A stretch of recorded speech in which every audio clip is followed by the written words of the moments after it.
Selamat berjumpa kembali dalam mainan audio Sahabat Perjalanan. Hari ini adalah hari Sabtu 16 Agustus 2025. Tema renungan satu tuduh kita dengan judul Tidak Berhenti Bersyukur. Efesus 1 ayat yang 15 sampai dengan ayat yang ke-17. Demikian bunyi firman Tuhan. Karena itu setelah aku mendengar tentang imanmu dalam Tuhan Yesus dan tentang kasihmu terhadap semua orang kudus, aku pun tidak berhenti mengucap syukur karena kamu. Dan aku selalu mengingat kamu dalam doaku dan meminta kepada Allah Tuhan kita Yesus Kristus, yaitu Bapa yang mulia itu, supaya memberikan kepadamu roh hikmat dan wahyu untuk mengenal Dia dengan benar. Mari kita berdoa. Bapa yang di dalam surga, biarlah kami menjadi pribadi-pribadi yang membuat orang lain tidak berhenti bersyukur untuk pertumbuhan, untuk kehidupan yang baik yang kami lakukan. Dalam nama Tuhan Yesus kami berdoa. Amin.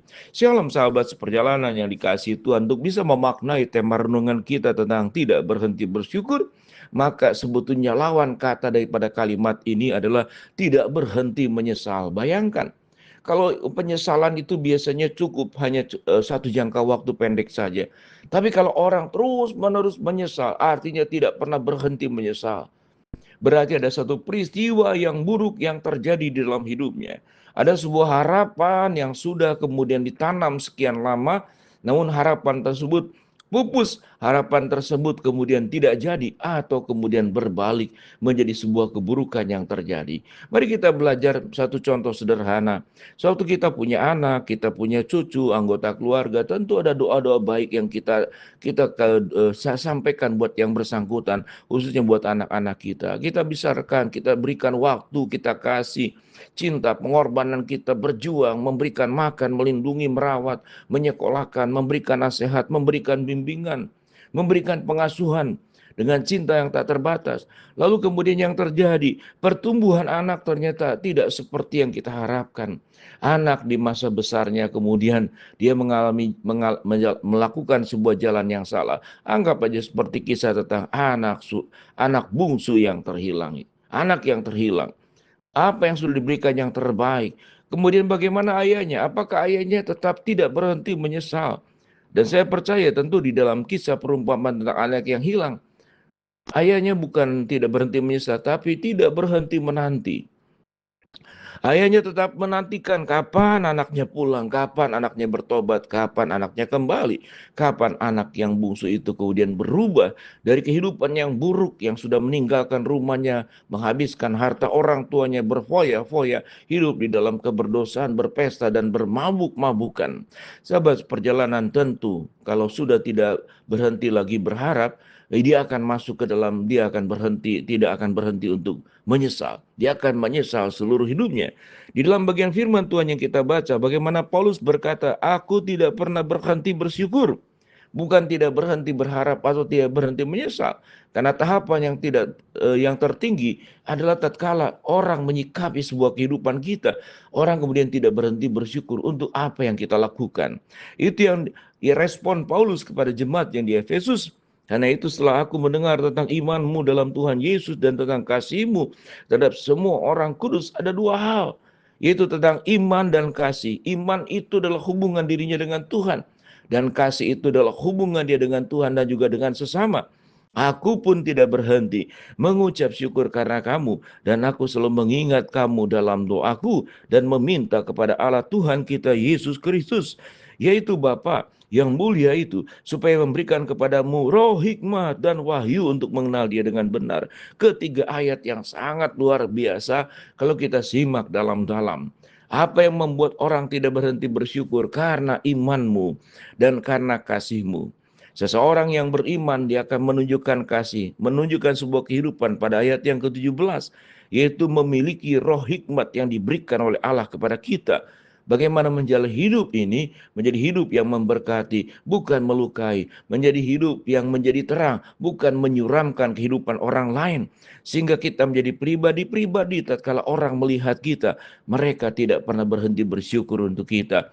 Orang tua kita melihat kita, mereka tidak berhenti bersyukur melihat kita. Guru-guru yang mengajar kita, mereka tidak berhenti bersyukur melihat kita. Mungkin para rohaniawannya membimbing iman kita, mereka tidak berhenti bersyukur untuk segala sesuatu yang sudah kita buat. Kita tahu dengan jelas di dalam banyak pastoral gereja pengebalaan, ada anak-anak Tuhan sewaktu menikah, dia berjanji dengan sangat luar biasa di hadapan Allah. Aku akan setia dan mencintai engkau dalam segala keadaan, dalam suka duka lebih kurang kaya miskin, dalam sakit bahkan dalam hidup ataupun dalam mati. Demikianlah janji setiaku yang aku ucapkan di hadapan Tuhan. Namun dalam proses sudah berumah tangga, apa yang terjadi? Ketidaksetiaan, perselingkuhan, saling menyakiti, tidak saling menghormati, tidak saling memaafkan, saling menekan, saling menyalahkan. Apa yang kita bisa syukuri? Kalau kemudian rumah tangga yang sudah dibangun di atas alas Kristus sebagai kepala keluarga, lalu kemudian berakhir dengan seperti demikian. Yang terjadi adalah aku tidak berhenti menyesal. Mengapa yang bersangkutan tidak menjalankan janji yang sudah diucapkannya di mezbah Allah, di altarnya yang kudus? Tidak semua orang tentu sempurna, tidak seorang pun yang sempurna. Semua orang punya kekurangan. Tetapi kalau terus hidup di dalam kekurangan, bahkan kekurangannya makin hari makin buruk, makin menjadi-jadi. Apa yang kemudian kita bisa pahami kalau bertemu dengan orang seperti demikian? Setelah diberikan nasihat, diberikan bimbingan, Tuhan memberikan suaranya. Tuhan memberikan peringatannya lewat dengan berbagai macam cara. Yang terjadi, yang bersangkutan tidak berubah. Yang terjadi, yang bersangkutan tidak bertobat. Tidak mengalami pembaharuan, tetapi terus terperosok ke jurang dosa yang semakin dalam. Apa yang kita akan ucapkan? Apakah kita akan berkata tidak berhenti bersyukur? Tapi yang jelas adalah sebuah penyesalan. Mengapa semuanya itu terjadi? Adalah sebuah luka karena banyak orang yang berinvestasi kepada yang bersangkutan. Khususnya orang tuanya, orang yang mencintainya, yang membimbingnya, yang punya harapan mulia dan agung agar kehidupannya itu benar, tidak menyimpang ke kiri dan ke kanan. Lalu kemudian jatuh ke dalam kehidupan yang semakin buruk. Tetapi biarlah kita boleh berjuang sahabat seperjalanan. Sahabat seperjalanan, saya tidak tahu kondisi setiap kita masing-masing. Setiap kita punya kelemahan, setiap kita punya kekurangan. Tetapi janganlah terus kita hidup di dalam kelemahan dan kekurangan dan lalu kita memberikan, katakanlah, memberikan banyak alasan bahwa aku melakukan semuanya itu karena ada sebabnya. Tetapi sesungguhnya dosa tetaplah dosa, pelanggaran tetaplah pelanggaran. Tetapi ada banyak orang yang terluka, khususnya Tuhan yang mencintai kita. Suatu kita hidup tidak dalam kebenaran. Biarlah apa yang dikatakan oleh Rasul Paulus kepada jemaat di Efesus itu diucapkan kepada kita.